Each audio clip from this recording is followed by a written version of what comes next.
Praise the Lord. Greetings to you all in the name of our Lord and Savior Jesus Christ. Today's Bible verse, Psalms 37 verse 4. Seek your happiness in the Lord and He will give you your heart's desire. ಕೀರ್ತನೆಗಳು 37:4 ವಚನ.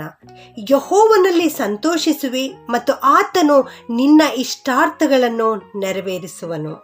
ಇವತ್ತು ದೇವರು ನಮಗೆ ಒಳ್ಳೆಯ ವಾಗ್ದಾನವನ್ನು ಕೊಡ್ತಾ ಇದ್ದಾರೆ. ಏನೆಂದರೆ ಆತನು ನಮ್ಮ ಇಷ್ಟಾರ್ಥಗಳನ್ನು ನೆರವೇರಿಸುವನು ಎಂಬುದಾಗಿ. ನೀವು ಯೆಹೋವನಲ್ಲಿ ಸಂತೋಷವಾಗಿರ್ರಿ, ಆತನು ನಿನ್ನ ಇಷ್ಟಾರ್ಥಗಳನ್ನು ನೆರವೇರಿಸುತ್ತಾನೆ. ನನ್ನ ಪ್ರಿಯ ದೇವ ಮಕ್ಕಳೇ, ನೀವು ಸಂತೋಷವಾಗಿರ್ರಿ ಎಂಬುದಾಗಿ ಇವತ್ತು ದೇವರ ವಾಕ್ಯ ನಮಗೆ ತಿಳಿಸಲ್ಪಡ್ತಾ ಇದೆ.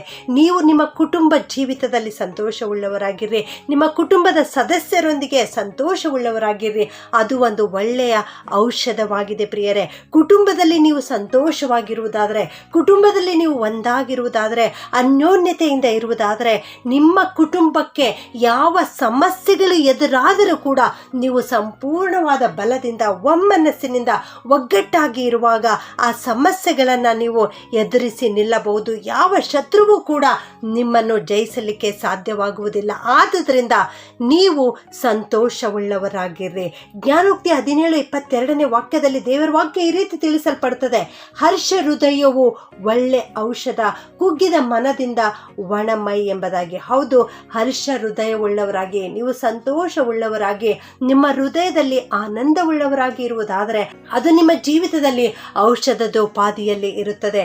ಔಷಧದ ಅಂಗಡಿಗೆ ನಾವು ಹೋದಾಗ ಹಲವು ರೀತಿಯ ಔಷಧಗಳನ್ನು ನಾವು ನೋಡುತ್ತೇವೆ. ಆದರೆ ದೇವರ ಮಕ್ಕಳಿಗೆ ದೇವರು ಕೊಡುವ ಔಷಧ ಏನೆಂದರೆ, ಈಗಾಗಲೇ ನಾವು ಓದಿರುವ ಹಾಗೆ ಹರ್ಷ ಹೃದಯವು ಒಂದು ಒಳ್ಳೆಯ ಔಷಧವಾಗಿದೆ ಪ್ರಿಯರೇ. ನೀವು ಹರ್ಷ ಹೃದಯದಿಂದ ಇರುವುದಾದರೆ, ನೀವು ಸಂತೋಷದಿಂದ ಇರುವುದಾದರೆ, ನಿಮ್ಮ ಹೃದಯದ ಆಶೆಗಳನ್ನೆಲ್ಲ ದೇವರು ನೆರವೇರಿಸಿಕೊಡುತ್ತಾನೆ. ನಿಮ್ಮ ಇಷ್ಟಾರ್ಥಗಳನ್ನೆಲ್ಲ ದೇವರು ನೆರವೇರಿಸಿಕೊಡುತ್ತಾನೆ.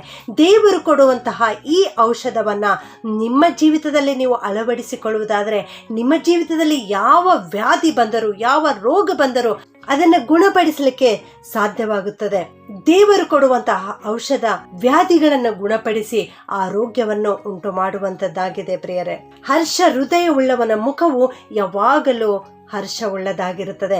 ಆ ಹರ್ಷವುಳ್ಳವರ ಮುಖವು ಕಳೆಯುಳ್ಳದಾಗಿರುತ್ತದೆ. ನಗು ಮುಖದವನನ್ನ ಎಲ್ಲರೂ ಇಷ್ಟಪಡುತ್ತಾರೆ. ನಗು ಮುಖ ನಮ್ಮ ಜೀವಿತದಲ್ಲಿ ಯಾವಾಗಿರುತ್ತದೆ ಅಂದರೆ, ಕ್ರಿಸ್ತನು ನಮ್ಮ ಹೃದಯದಲ್ಲಿರುವಾಗ ನಮ್ಮ ಮುಖ ನಗು ಮುಖವಾಗಿರುತ್ತದೆ. ನಮ್ಮ ಹೃದಯದಲ್ಲಿರುವ ಸಂತೋಷ ಮುಖದಲ್ಲಿ ಎದ್ದು ಕಾಣುತ್ತದೆ. ಆತನ ಮಹಿಮೆ ನಮ್ಮಲ್ಲಿ ಪ್ರಕಾಶಿಸುತ್ತದೆ. ಆಗ ನಮ್ಮ ಜೀವಿತದಲ್ಲಿ ಸಂತೋಷ ಉಂಟಾಗುತ್ತದೆ. ಇದರಿಂದ ನಮ್ಮ ಭಾರಗಳನ್ನು ನಾವೇ ಹೊತ್ತುಕೊಳ್ಳುವಂತಾಗುವುದಿಲ್ಲ. ನಮ್ಮ ಭಾರಗಳ ಕುರಿತು ನಾವು ಚಿಂತೆ ಮಾಡುವಾಗ ಕಳವಳ ಉಳ್ಳವರಾಗುತ್ತೇವೆ. ಕುಗ್ಗಿದ ಮನಸ್ಸಿನಿಂದ ನಾವು ಕೂಡಿದವರಾಗಿರುತ್ತೇವೆ. ಆ ಕುಗ್ಗಿದ ಮನದಿಂದ ಒಣಮೈ ಉಂಟಾಗುತ್ತದೆ ಪ್ರಿಯರೇ. ಆದರೆ ಹರ್ಷ ಹೃದಯದಿಂದ ನೀನಿರುವುದಾದರೆ ನಿನ್ನ ಮುಖ ಕಳೆ ಹೊಂದುವಂಥದ್ದಾಗಿದೆ. ನೀನು ನಿನ್ನ ಚಿಂತಾಭಾರವನ್ನೆಲ್ಲ ಕರ್ತನ ಮೇಲೆ ಹಾಕಿ ಕರ್ತನನ್ನು ಸ್ತುತಿಸಿ ಕೊಂಡಾಡುತ್ತಾ ಘನಪಡಿಸುತ್ತಾ ಹರ್ಷ ಹೃದಯದಿಂದ ಇರು. ಆಗ ಆತನು ನಿನ್ನ ಇಷ್ಟಾರ್ಥಗಳನ್ನು ನೆರವೇರಿಸುತ್ತಾನೆ. ಪ್ರಾರ್ಥನೆ ಮಾಡಿಕೊಳ್ಳೋಣ. ಪ್ರೀತಿಯ ಪರಲೋಕದ ತಂದೆಯಾದ ದೇವರೇ, ನಿಮಗೆ ಸ್ತೋತ್ರ ಉಂಟಾಗಲಿಪ್ಪ. ನೀನು ನಮ್ಮ ಇಷ್ಟಾರ್ಥಗಳನ್ನು ನೆರವೇರಿಸುತ್ತೇನೆ ಏನೋ ವಾಕ್ಯ ಇವತ್ತು ನಮ್ಮ ಜೀವಿತದಲ್ಲಿ ಕೊಟ್ಟಿದ್ದೀರಿ ದೇವ. ಅದಕ್ಕಾಗಿ ನಿಮ್ಮನ್ನು ಕೊಂಡಾಡುತ್ತೇವೆ ಸ್ವಾಮಿ. ಅಪ್ಪ, ಈ ವಾಕ್ಯ ಕೇಳಿಸಿಕೊಳ್ಳುತ್ತಿರೋ ಪ್ರತಿಯೊಬ್ಬೊಬ್ಬರನ್ನು ಆಶೀರ್ವಾದ ಮಾಡುಕರ್ತಾನೆ. ನಾವೆಲ್ಲರೂ ದೇವ ಯಾವಾಗಲೂ ಸಂತೋಷವುಳ್ಳವರಾಗಿರ್ಲಿಕ್ಕಾಗುವಂತೆ, ಹರ್ಷ ಹೃದಯವುಳ್ಳವರಾಗ್ಲಿಕ್ಕಾಗುವಂತೆ ನಮಗೆ ಕೃಪೆ ಮಾಡು ಸ್ವಾಮಿ. ಯಾರೆಲ್ಲ ಚಿಂತಿತರಾಗಿದ್ದಾರೋ, ದುಃಖದಲ್ಲಿದ್ದಾರೋ, ಅನಾರೋಗ್ಯದಲ್ಲಿದ್ದಾರೋ, ವಿಶೇಷವಾಗಿ ಮಾನಸಿಕವಾಗಿ ರೋಗವುಳ್ಳವರಾಗಿದ್ದಾರೋ ಅಂಥವರನ್ನು ಕನಿಕರಿಸಪ್ಪ, ಗುಣಪಡಿಸಪ್ಪ, ಆಶೀರ್ವಾದ ಮಾಡು ಸ್ವಾಮಿ. ನೀನು ಕೊಡುವ ಔಷಧವನ್ನು ಅವರು ಸೇವಿಸಿ ಅಪ್ಪ, ಪ್ರತಿನಿತ್ಯ ನಿಮ್ಮ ವಾಕ್ಯವನ್ನು ಓದಿ ಅವರು ಆರೋಗ್ಯವನ್ನು ಪಡೆದುಕೊಳ್ಳಲಿಕ್ಕೆ ಕೃಪೆ ಮಾಡಬೇಕಾಗಿ ಪ್ರಾರ್ಥನೆಯನ್ನು ಯೇಸುವಿನ ನಾಮದಲ್ಲಿ ಬೇಡುತ್ತೇನೆ ತಂದೆಯೇ. ಆಮೆನ್.